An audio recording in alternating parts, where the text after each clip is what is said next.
প্রিয় দর্শক, RTV আয়োজিত অক্ষরের গল্প অনুষ্ঠানে আপনাদের সকলকে স্বাগত জানাই। আমরা জানি যে আমাদের বাংলা বর্ণমালা, আমাদের অক্ষরগুলো সব রক্তে ধোয়া। 52-এর ভাষা আন্দোলন থেকে শুরু করে আজ অবধি, অর্থাৎ 2024 সালের যে ছাত্র জনতার গণ অভ্যুত্থান, সেখানেও কিন্তু আমাদের এই বর্ণমালা, আমাদের অক্ষর, আমাদের সুর, আমাদের প্রাণের সমস্ত কবিতা রক্ত দিয়ে ধোয়া।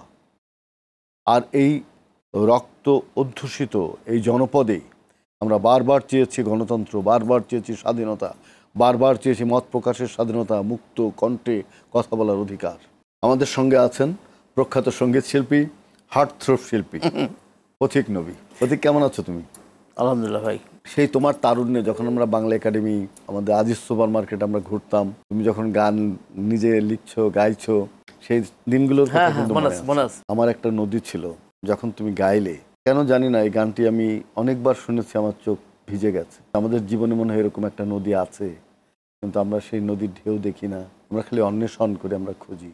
এই গানটার যে ফিডব্যাক সারা জীবন ধরে তুমি পাচ্ছ, এই একটি গানই তোমাকে পরিচিত করেছেন, এর সাথে আরো অনেক গান মিলে তুমি পথিক নবী। না, এই গানটির ভূমিকা অনেক উল্লেখযোগ্য।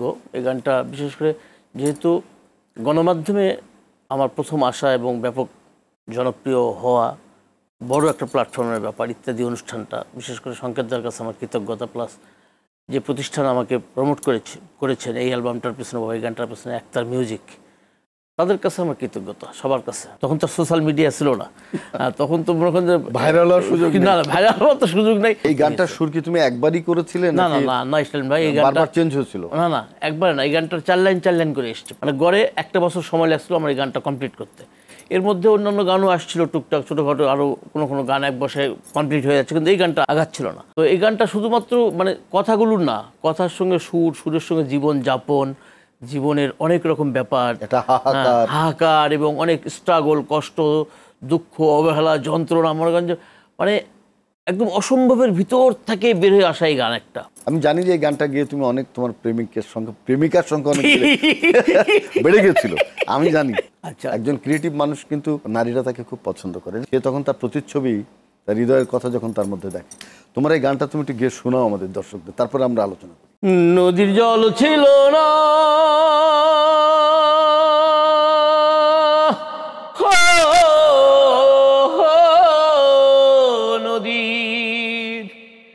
নদীর জল ছিল না, কুল ছিল না, ছিল শুধু ঢেউ। এইখানে এক নদী ছিল, জানলো না তো কেউ।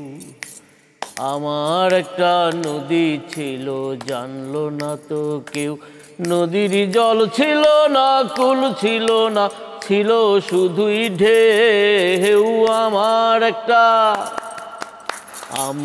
একটা নদী ছিল, জানলো না তো কে। আহা আহা এহে, সেই ঢেউতে ভেসে ভেসে নৌকা হেথাই এলাম শেষে। আহা আহা এহে, সেই ঢেউতে ভেসে ভেসে নৌকা হেথাই এলাম শেষে। আহা আহা এহে, এখন আমি সাঁতার কাটি, সাঁতার ভোলাকে। আমার একটা নদী ছিল, জানলো না তো কে। বাঘ ছিল তার শাখে শাখে, হো হো, শাখাই শাখাই বাঁকে বাঁকে। বাঘ ছিল তার শাখে শাখে, হো হো, শাখাই শাখাই বাঁকে বাঁকে। বাঁকে বাঁকে জমলো মেলা, ও সে বাঁকে বাঁকে জমলো মেলা। মেলার ভিড়ে একলা একা সুজন হারা কেউ। আমার একটা নদী ছিল, জানলো না তো কেউ। এইখানে এক নদী ছিল, জানলো না তো কেউ, নদীর জল ছিল না।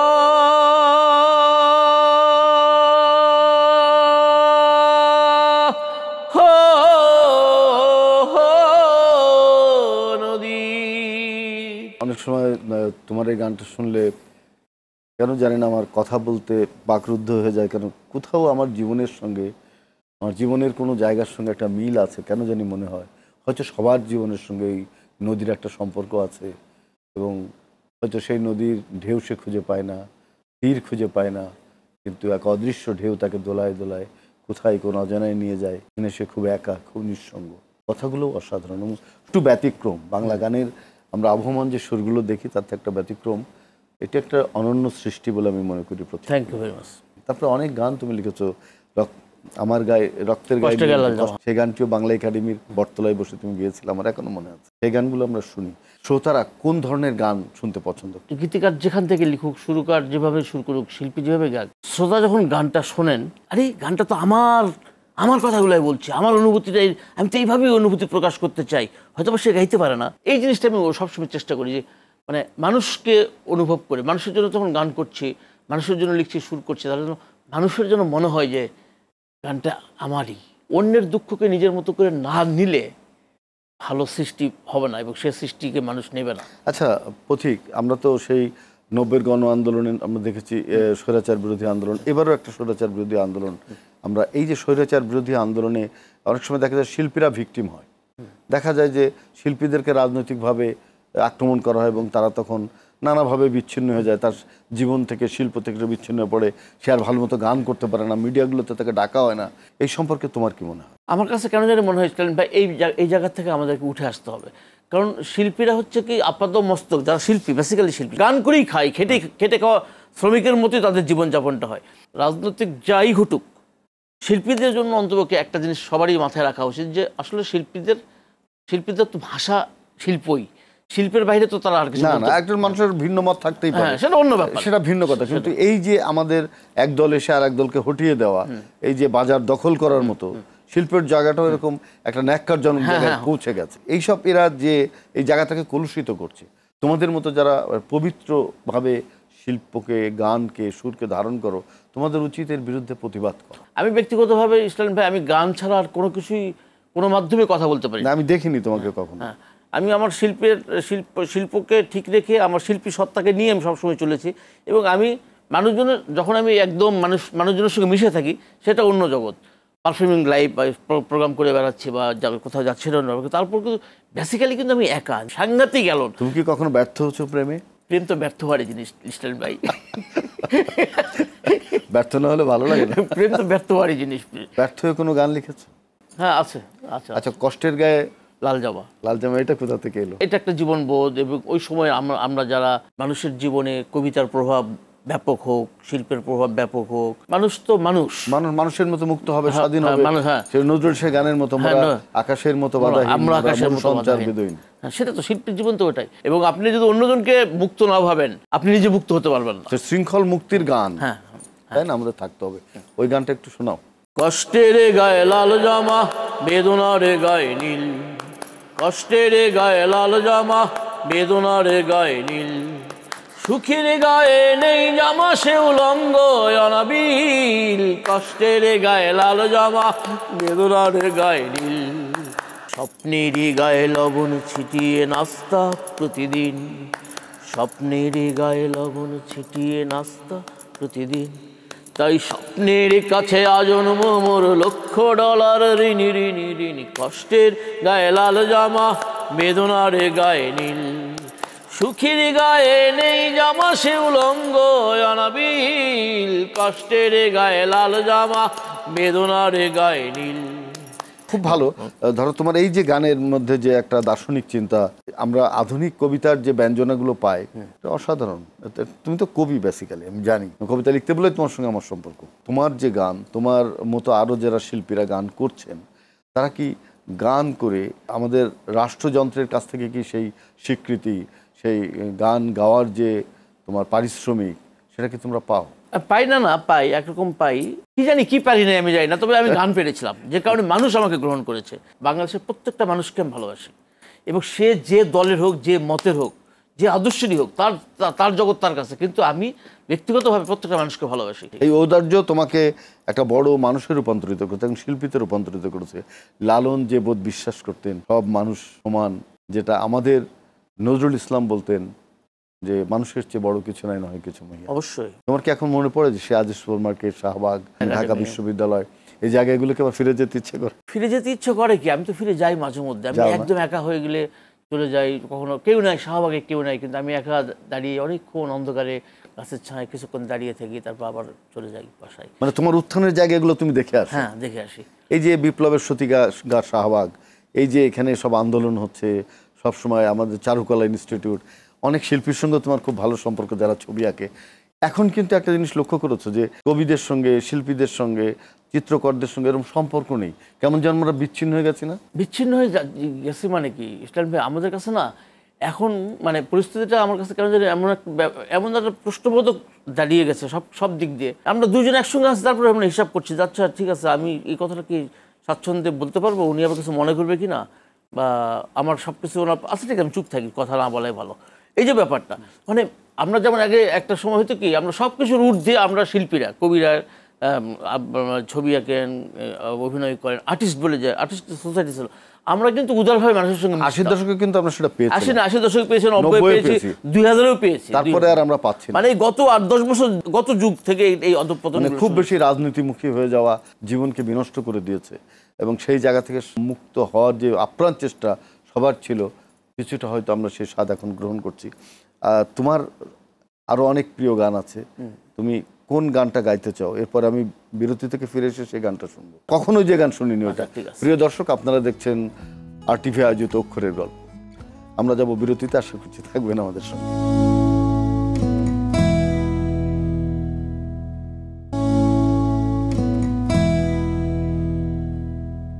শুধু দর্শক, আপনারা দেখছেন RTV আয়োজিত অক্ষরের গল্প। ফিরছি বিরতির পর, আবারও যাচ্ছি আমাদের পথিক নবীর কাছে। পথিক নবী, যে গান আমরা কখনো শুনিনি, কেউ কখনো শুনিনি, সেই গান শোনো। একটা গান লিখছি আমি, সুর করছি, কিছু দূর এগিয়েছে, হয়তো যদি ভাবি যে শেষ তাহলে শেষ, কিন্তু আমার মনে হচ্ছে যে না, আরেকটু গুছিয়ে আরেকটু সাজানো উচিত, আরেকটু সাজিয়ে ব্যাপারটা কমপ্লিট করা যায়। তো সেটা শুরুর মুখটুকু আমি শোনাতে চাই। আমরা সবসময় চিন্তা করি কি যে আমাদের অভিযোগটা কিরকম থাকে, যে তুমি আমাকে বুঝলা না, না ব্যাপারটা ওটা না, ব্যাপারটা হচ্ছে তুমি তোমাকে বুঝলা না। যদি তোমাকে বুঝলা না বলি, কিন্তু তুমি আমাকে বুঝলা না, যদি তোমাকে বুঝতা তুমি আমাকে বুঝতা, মানে ব্যাপারটা হচ্ছে এরকম। তোমায় বোঝো না বুঝলেও বোঝো ভুল, তোমায় বোঝো না বুঝলেও বোঝো ভুল, বৃথা কোলা হলে ফোটে নীরবতার ফুল, ফুল বৃথা কোলা হলে ফোটে নীরবতার ফুল। তোমায় বোঝো না বুঝলেও বোঝো ভুল, তোমায় বোঝো না বুঝলেও বোঝো ভুল, বৃথা কোলা হলে ফোটে নীরবতার ফুল, ফুল বৃথা কোলা হলে ফোটে নীরবতার ফুল। বুঝলে তোমায় বুঝতে আমাকে, তোমায় বোঝো না বুঝলেও বোঝো ভুল, তোমায় বোঝো না বুঝলেও বোঝো ভুল। এই যে নীরবতার ফুল ফোটানো, এটা খুব কঠিন। অস্কার ওয়াইল্ডের একটা গল্প আছে, একটা পাখি সারা রাত গোলাপের কাঁটার মধ্যে নিজের বুকের ক্ষত তৈরি করে একটা গোলাপ ফুটিয়ে দিয়েছিল এক প্রেমিকের জন্য। আচ্ছা আচ্ছা। এবং সেই প্রেমিক গোলাপটা নিয়ে যখন তার প্রেমিকার হাতে দিল, প্রেমিকা তখন একটা অনেক কোলাহলের মধ্যে ছিল, সে চাইছিল অনেক বড় কোনো উপহার, ফুল নয়, সে ফুলটা ফেলে দিয়েছিল। শিল্পী যখন এই ফুলটা ফোটায় রক্ত দিয়ে, তার এই ফুলটা যখন কেউ ফেলে দেয়, সমাজ ফেলে দেয়, রাষ্ট্র ফেলে দেয়, প্রেমিকা ফেলে দেয়, প্রেম ফেলে দেয়, তখন তার যে বেদনা হয়, সে বেদনারই গান এইটা, সেটাই, তাই না? আচ্ছা, তুমি বলো যে তোমার যে অভিজ্ঞতা, এই পর্যন্ত শিল্পী হবার যে অভিজ্ঞতা, তুমি কখনো বাধা পেয়েছো মানুষের কাছ থেকে?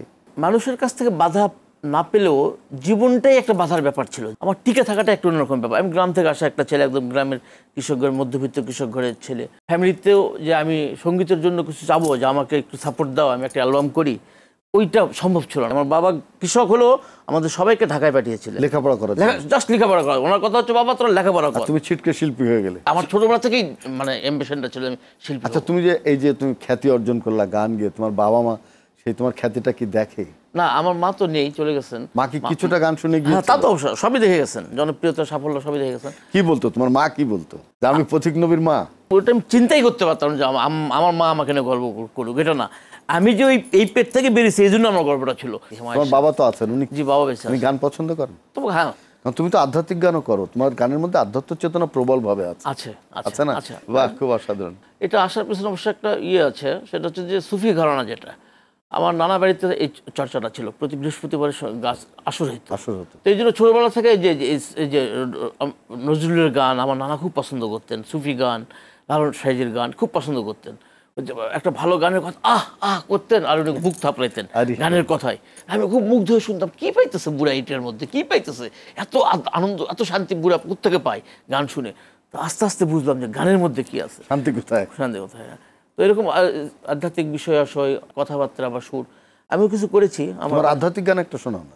আদম সুরতে পাক ইলাহি দরবারে ফুটে, আদম সুরতে পাক ইলাহি দরবারে ফুটে, আইরে তোরা কে মিলিবি, আইরে আই ছুটে, আইরে তোরা কে মিলিবি, আইরে আই ছুটে, আদম সুরতে পাক ইলাহি দরবারে ফুটে, সুবাসিত সুকোমল জলের তলে, পশু পাখি জীব জন্তু জিকির তোলে, পশু পাখি জীব জন্তু জিকির তোলে, আদম সুরতে পাক ইলাহি দরবারে দোলে, আরশের আলো হাসে মাটির কোলে, আদম সুরতে পাক ইলাহি দরবারে দোলে, আদম সুরতে পাক ইলাহি দরবারে ফুটে, ইলাহি ইলাহি ইলাহি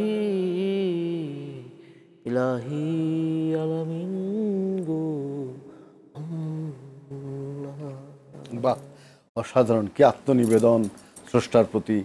এই যে সুফি সাধকদের সঙ্গে তোমার যে একটা আত্মিক বিনির্মাণ তৈরি হয়েছে গানের ভেতর দিয়ে, একটা সেতুবন্ধ তৈরি হয়েছে, সেটাকে আমার খুব ভালো লাগে। আমি তো লালনের গান খুব পছন্দ করি। আমাদের বাংলার একেবারে রুট থেকে উঠে আসে এই গান, অলিয়া আউলিয়াদের সাধকরা যে এসেছিল বাংলায়, তার সে ধারাবাহিকতাই তোমার এই গান। তুমি কি মজলিসে গান করো কখনো? করি এবং এখানে একটা দুটো লাইন হচ্ছে যে আকারে নিরাকারে, আকারে নিরাকারে প্রেম খেল, মানে তুমি যা দেখছো তা তো দেখছো দৃশ্যমান ভাবে আছে, অদৃশ্যমান ভাবে তুমি যা দেখছো না সেটাও কিন্তু আছে, কিন্তু নিশ্চয়ই আছে। হ্যাঁ, এই যে ব্যাপারটা মানে সুফি জগৎটা এরকম যে আমাদের এই দৃশ্যমান, আমার সামনে যা আছে তার বাইরে যে অসংখ্য বড় জগৎ, তা তো আমি দেখছি না। সেটাই কিন্তু আছে তো, তাই না? তুমি কি এখন গণসঙ্গীত করেছো? গান শিখতে গিয়েছিলাম একবার, সংগ্রামের গান, মানুষের আন্দোলনের গান, অধিকারের গান, একটা ব্যাপার ছিল। তো আমি শিখতে গিয়েছিলাম স্কুলে, কিন্তু পরবর্তীতে দেখলাম যে আমি শিখতে গেলাম ঠিকই, কিন্তু 5-6 মাস শিখলামও, এর মধ্যে কি যে একটা ব্যাপার আমার ভিতরে আছে যে আমি নিজের তাড়না থেকে, নিজের ভিতর থেকে বের আসা শুরু করলো গান নিজের মতো। তখন আমাকে স্যার বললেন যে যেখানে শিখতে, বলছে বাবারে তুই এক কাজ কর, তুই তোর মতো করে আগা, তোর তুই এখানকার না, তুই অন্য 8-10টা স্টুডেন্টের মতো বুঝে ফেলেছে। স্যার বুঝতে পারছে, বলছে বাবা তুই তোর মতো থাক, তুই এগিয়ে যা, তোর হবে। আমি বিদায় নেব, কিন্তু তোমার একটা গান শুনতে শুনতে বিদায়। আমার যে দুটো গান সবচেয়ে প্রিয়, কষ্টের গায়ে লাল জামা আর ওই নদীর জল ছড়ানো, এর বাইরে তোমার নিজের যে প্রিয় গান, এর বাইরে প্রিয় গান, সেটা তুমি করতে করতে আমরা শেষ করব। প্রিয় দর্শক, RTV আয়োজিত অক্ষরের গল্প অনুষ্ঠান একদম শেষের দিকে। আমাদের হার্টথ্রব শিল্পী, অনেক জনপ্রিয় শিল্পী, আমার খুব প্রিয় শিল্পী পথিক নবী, যে যার গান শুনে আমি কখনো কখনো কাঁদি। সব গান শুনে মানুষ কাঁদে না, কোনো গান শুনে কাঁদে। এরকম একটা গান কিন্তু সারা জীবন ধরে তৈরি করা খুব কঠিন। পথিক নবী তা করেছে।